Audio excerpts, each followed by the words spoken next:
Good morning, all of you, my dear students. Welcome back. Today also, I am going to tell you the same. That is how to know to make passive voice. इससे पहले मैं आपको बता चुका हूँ passive voice बनाने के लिए present indefinite, continuous, perfect, past indefinite, past continuous, past perfect. So these 6 categories have been already told you how to make passive. And today I will tell you the 7th category in order to make it into passive voice from active, that is future indefinite. My dear student, future indefinite में अगर sentence की बात करें तो will और शैल का इस्तेमाल होता है, पर जब पैसिव वॉइस बनाएंगे तो उसी विल के साथ भी और उसी शैल के साथ भी, यानी कि विल और शैल के साथ भी लग जाएगा. आइए देखते हैं एक झलक. Shall be with I and B only. Shall be का इस्तेमाल होगा सिर्फ आई और बी के साथ. Will be with all the noun and pronoun except I and B. और विल बी का इस्तेमाल सभी नाउन और प्रोनाउन के साथ होएगा except I and B. I और बी के अलावा तमाम नाउन और प्रोनाउन के साथ विल का इस्तेमाल होगा, चाहे वो ही है, चाहे वो सी है, चाहे कोई नाम है, राम श्याम मोहन गीता सीता, चाहे वो दे है, चाहे वो यू है, कोई भी है, तो उनके साथ विल बी का इस्तेमाल होगा और शैल बी का इस्तेमाल केवल आई और बी के साथ होगा. अब आइए बात करते हैं इसका रूल रेगुलेशन. ये तो थी आपकी हेल्प यू वर्ब, किसके साथ क्या लगेगा. अब देखते हैं इसके साथ रूल रेगुलेशन बाकी क्या है. ये रूल रेगुलेशन मैं आपको पहले भी बता चुका हूँ, मगर एक बार और मैंने बोर्ड पे यूँ लिख दिया ताकि जब आप पैसिव वॉइस बनाएं या इसको बनता हुआ देखें, सीखें, तो आपको अपने आप पता चल जाए कि रूल क्या है. रूल आपको अलग से याद ना करना पड़े, इसलिए मैंने बोर्ड पे अलग से रूल रेगुलेशन फिर वही लिख दिए जो मैंने एक्टिव पैसिव की प्रक्रिया शुरू करने से पहले आपको रूल रेगुलेशन सिखाए थे एक बार और उससे पहले. तो वो प्रक्रिया में फिर मैं दोबारा आपको बता रहा हूँ. जब हम एक्टिव से पैसिव में सेंटेंस बनाते हैं तो एक्टिव के सब्जेक्ट को सब्जेक्ट इनटू ऑब्जेक्ट, सब्जेक्ट को ऑब्जेक्ट में बदली कर देते हैं, ऑब्जेक्ट इनटू सब्जेक्ट, ऑब्जेक्ट को सब्जेक्ट में बदली कर देते हैं. यूज ऑफ बाई, जो बाई का इस्तेमाल करते हैं. Use of third form, third form का इस्तेमाल करते हैं. और help verb as per new subject, help verb as per new subject, और हेल्प वर्ब नए सब्जेक्ट के मुताबिक लग जाती है. जैसे अगर एक्टिव वॉइस में एक वचन है और फिर जब पैसिव वॉइस बनाते हैं तो सब्जेक्ट बन के आ जाता है बहुवचन में.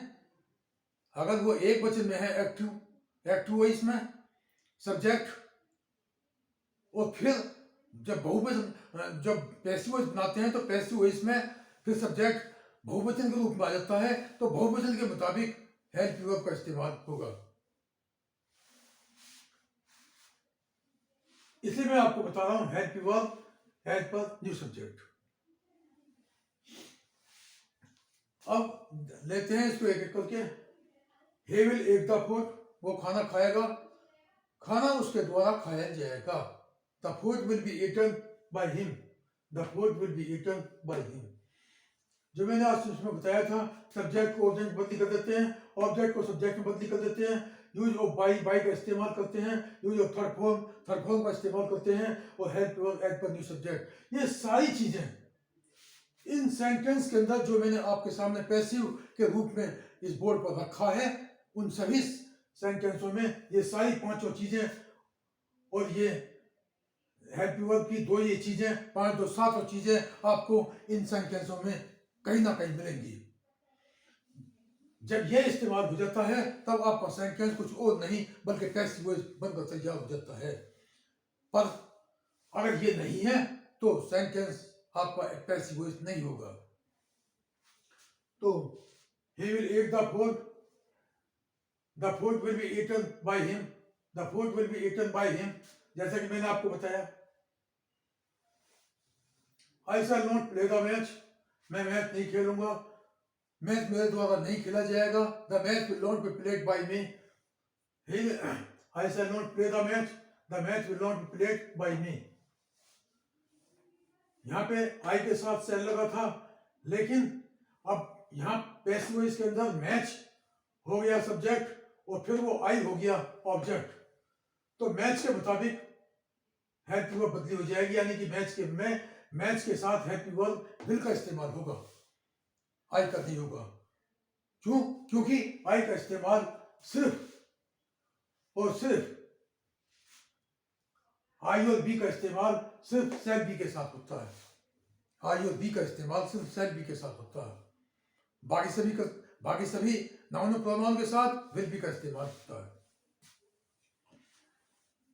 तो I shall not play the match will not be played by me, the match will not be played by me. Will you buy the vegetable, क्या आप वेजिटेबल खरीदोगे? क्या वेजिटेबल आपके द्वारा खरीदा जाएगा? Will you buy the vegetable, क्या आप वेजिटेबल खरीदोगे? क्या वेजिटेबल आपके द्वारा खरीदा जाएगा? तो पहले उसको हिंदी में बना लो, इसके बाद वो इंग्लिश में अपने आप बन जाएगा। Will the vegetable be bought by you, will the vegetable be bought by you. अगला है will they not cooperate him, क्या वो उसकी मदद नहीं करेंगे? क्या उसकी मदद उनके द्वारा नहीं की जाएगी? ठीक है। Will he not be cooperated by them, will he not be cooperated, will he not be cooperated by them. Why shall we teach the class, हम क्लास क्यों पढ़ाएंगे या क्लास हमारे द्वारा क्यों पढ़ाई जाएगी? ठीक है। Why will the class be taught by us, why will the class be taught by us। दूसरा है इसी का ही, why will Sita not read the lesson, क्या why will Sita not read the lesson, Sita पाठ क्यों नहीं पढ़ेगी? यस, या पाठ सीता के द्वारा क्यों नहीं पढ़ा जाएगा?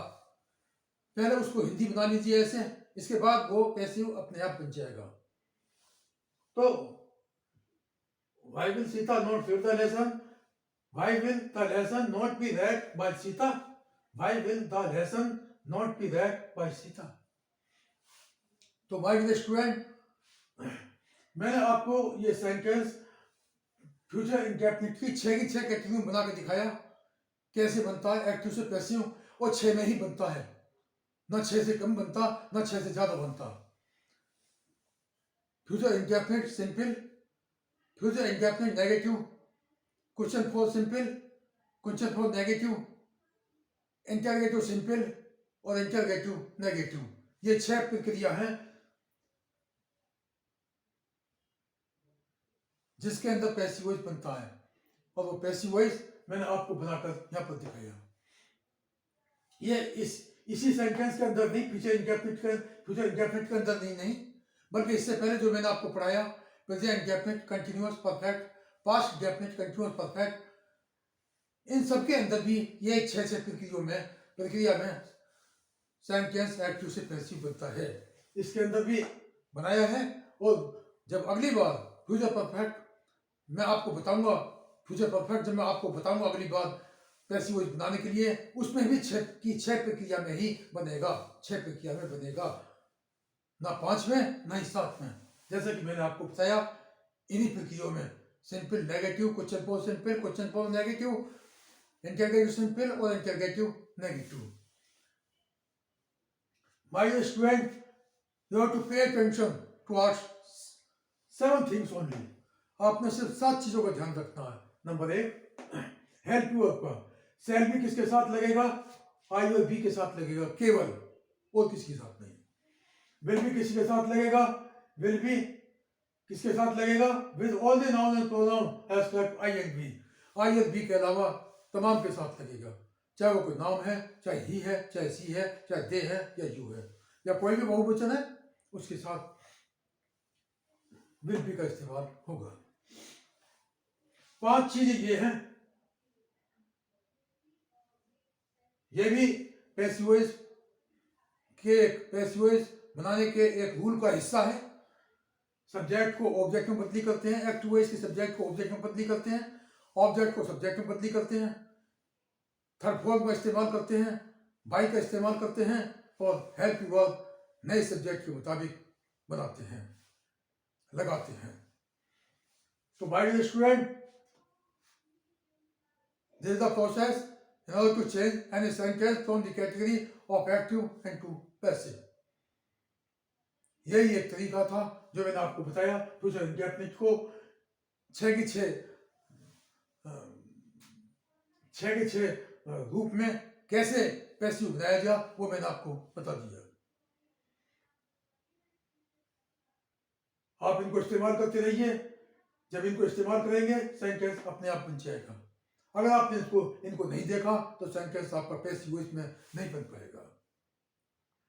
तो my dear student, for today it was only, आज के लिए सिर्फ इतना ही। अब टुडे और टुमारो और any day I will meet you again for the next, that is future perfect in order to change into passive from the category of active. धन्यवाद, नमस्कार, जय हिंद।